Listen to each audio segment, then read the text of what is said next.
Welcome to another deep dive. Today, we're going to be exploring 7 steps to making honey on social media. It's by Bobby the Bear. And this isn't like your typical social media guide. It's specifically about making money. And it uses this whole making honey metaphor, which I thought was, kind of clever. Yeah. And the author, Bobby the Bear, he's a self-proclaimed bearfluencer. He went from, total obscurity to building this, successful online presence. So, he's speaking from experience, not just theory. Right. And he doesn't follow the usual social media playbook either. He lays out his advice in 7 unconventional steps. He calls them the bear steps. Yeah. What I found really interesting is how he tackles authenticity head on. His first step, bear yourself. It argues that you absolutely have to be genuine online. But he doesn't just stop there. Yeah, he goes deeper than the typical just be yourself advice. He talks about understanding who you are not as a way to figure out your online persona. It's defining yourself by what you don't stand for, which I thought was pretty insightful. Yeah. He even gives an example of someone who realized they weren't comfortable with constantly promoting products. They were more interested in educating their audience. Yeah. And that realization helped them focus their content and attract the right followers. So it's not just about being yourself. It's about figuring out what kind of online presence feels authentic to you, right? Exactly. And he cautions against blindly following trends or trying to be someone you're not. Instead, he encourages staying present and mindful, which he argues actually simplifies content creation.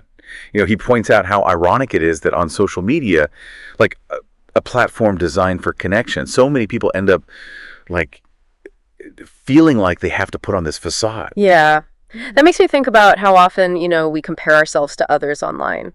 And, we feel pressured to present this perfect image. It can be really discouraging. Have you ever felt that pressure in your own work? Oh, absolutely. Early on, I caught myself trying to sound overly polished and expert-like, and I realized it wasn't me. And my audience could sense that. So letting go of that pressure actually helped me connect better. Okay, so step 1 is all about being real. What about step 2? Be beer-leavable. Right. This one focuses on trust and credibility. Bobby argues that while a lot of people, preach the whole fake it till you make it mentality, he's saying authenticity ultimately wins. Because it builds trust.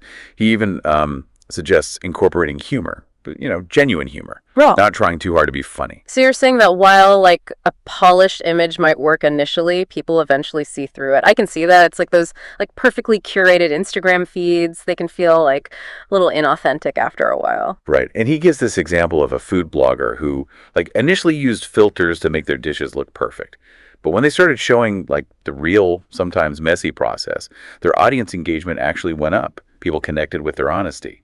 I guess it makes sense. People want to connect with real people, flaws and all. Right, exactly. And that leads into his point about building self-trust as a foundation for gaining the trust of others. So before you can convince others to believe in you, you have to believe in yourself. Absolutely. It's about finding that sweet spot between confidence and humility. And that brings us to his third step.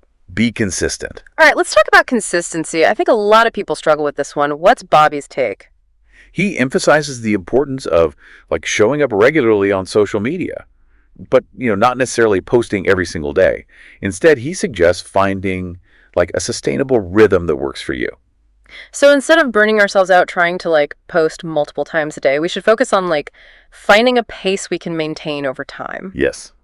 He suggests weekly posting as a good starting point. The key is to be consistent without, sacrificing quality or driving yourself crazy. Yeah. He actually compares it to a bear foraging for food. They don't exhaust every single food source. They find a sustainable rhythm. That makes sense.